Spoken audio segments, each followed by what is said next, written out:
What's something you confessed to your partner that ended your relationship?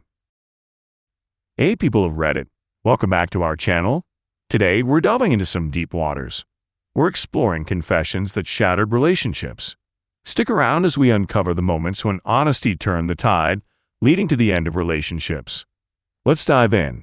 Before we go to the first story, please hit a subscribe button and ring the notification bell to stay updated with us. Number 20. Not me, but someone I know was finally told that her husband was faking his English heritage, background/upbringing in England, and fake accent. Dude kept it up for years, eventually admitted that it was all a lie and that he grew up on West Coast. That's kind of funny to be honest. Number 19. True story. I confess that I wanted to do more for her. I thought I was neglecting her and working too much. That next week, she sat me down and told me that I was threatening her independence and that she needed a week to think about us. The week after that, she broke up with me. Number 18. That the autism diagnosis I went for came back positive. I can't cope with that, she said. To be honest, she couldn't even cope with the dishes either. Number 17. I told her my work schedule. A lot of people don't seem to be okay with a 4-on 4-off schedule because it's an 8-day week.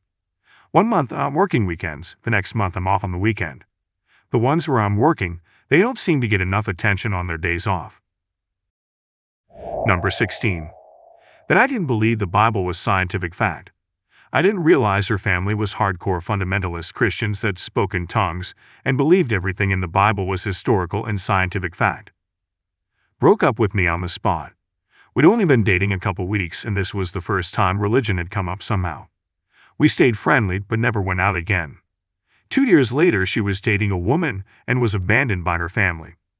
3 years after that, she was married to that woman and transitioning to becoming a man. He has been happily married to the woman for about 10 years now. Hasn't had any contact with his family since then. Number 15. I told her that I lost my virginity to one of my classmates when I was 15. She thought I was disgusting for having sex with another 15-year-old. She called me a scumbag and that I should have done it with a woman of consenting age. I thought she was joking at first, but as the conversation wore on, I realized she was serious and didn't want me sitting near her now. I tried talking it out with her, seeing if there was some misunderstanding. I kept saying we were both 15, but despite trying to clear the air, it turns out she heard me perfectly fine and voiced herself perfectly true. She sincerely believes that underage boys should only have sex with sexually experienced women in their 20s and 30s. You know, So yeah, 2 months of dating gone in just 1 hour because I wasn't statutoried by some cougar I matched on the Megan's Law website. Number 14. I've had the flu this week and was dehydrated. I was so sick I honestly thought I was going to die in my sleep. I reached out to my friend and told him that I had a tough day and that I missed him.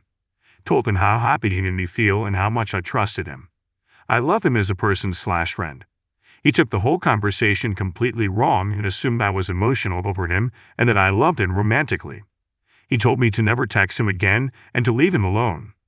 I was so sick at the time and was basically trying to express my gratitude to this person because I seriously thought I was on my deathbed and potentially will never speak to him again. My other friend knew something was instantly wrong with me and came over.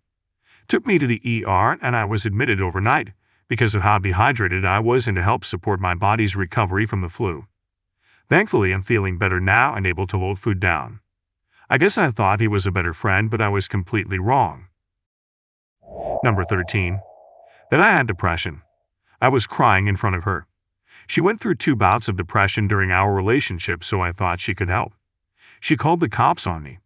Got me thrown out of the house, only deeded in her name. We were married for years, seemed like it was safe and steady. I just never asked for help before then. She said she never wanted to talk to me again. Then she refused to divorce me. So I divorced her. Life's weird. Number 12. She found out I had health problems with my heart. Had a major heart attack and had to stay in the hospital for a few days. Got a little letter, and the hospital got overcrowded, so I got sent home, cause my girlfriend would be there to watch for any signs of a problem. Well, I had another heart attack and she left in the middle of it. Just said, I can't. Number 11. Had a partner that kept pushing and pushing and pushing me to tell him about my past. I insisted that I didn't want to, because every single time I would open up to somebody, they just wouldn't take it well. He just kept pushing, insisting that he would never do something like that. So I told him about my history of being sexually assaulted at 15 and how I've been struggling with depression and suicidal thoughts for the last 6 years. He hit me with, "Why the F would you ever tell me that? I didn't want to know that." Number 10. That I didn't like the person they became when they hung out with one specific friend. They became mean, petty, rude, and overly critical of everything, while demanding I chauffeur them around. X didn't drive, and would get face roll on the ground drunk and say the ugliest things. I was shocked to see this total stranger in my partner's body, so I told them I now understood why some people asked their partners to not see certain friends anymore. Apparently, this made me abusive, claiming I was isolating them. They were cheating on me with that friend. Then ended up cheating on that person, burning through multiple roommates, including 2 different former friends and a vague acquaintance. All of them apologized for believing said about me like what the F, and owing 2 of them thousands of dollars in damages. I feel like I dodged a massive cannonball. Number 9. That I realized I did not love her enough to be happy spending the rest of my life with her. We go together because the circumstances made so much sense, but I'm afraid I never truly loved her. I was only comfortable and feeling loved. I treated her as well as I could, but deep down I knew I would never be able to give back what she gave me. I still feel the guilt of breaking someone's heart for something she'll likely never fully understand, therefore will not feel fair to her. Number 8. Not me, but my ex confessed to me that he put a tracker on my phone. He only admitted it once my friends started pointing out how he would always show up wherever I slashed at work if I was with them. Before you'll come at me, they were mutual friends, and he would be invited, but come up with some excuse not to go. Apparently, he was watching us, and the times we saw him was only the times we caught him. He'd follow us basically every time. Needless to say, I broke up with him immediately. Wow, that's a bullet dodged because that was going to escalate, no doubt. Number 7. That I was joining the Navy. I needed to get out of my hometown and state. She wanted to stay and become a teacher. I have never hated us or our relationship. It was our first relationship. I met up with her recently. She is now married to a hell of a guy and has a kid on the way. He's also really into Warhammer, and we have a game going on in a couple of days. Number 6. I told her she was in a when she was drunk, and that I barely recognized her anymore because of her drinking. She replied, "Why don't you just hit me?" She was trying to push off my stresses and grievances over her drinking as me being the abusive one when she was just a terrible, manipulative, narcissistic when she drank. It ended about 3 days later after I left her at my friend's house after she got absolutely blasted when we agreed we wouldn't be drinking that night. Number 5. I confess I'd been when I was 16 and he said that he couldn't love someone like me, which honestly was my worst fear and something I'd already told myself, that I couldn't be loved. But then I became an adult and realized that I do deserve happiness and love, and any man who holds another man's selfish and foul actions against the victim isn't a man. I'm happily in a relationship now. That's absolutely horrible from your ex. Glad you found happiness with someone who understands you deserve happiness. Number 4. Broke down crying during a more realistic war movie. She told me to suck it up. After she confronted me for drinking too much, I finally sought VA disability.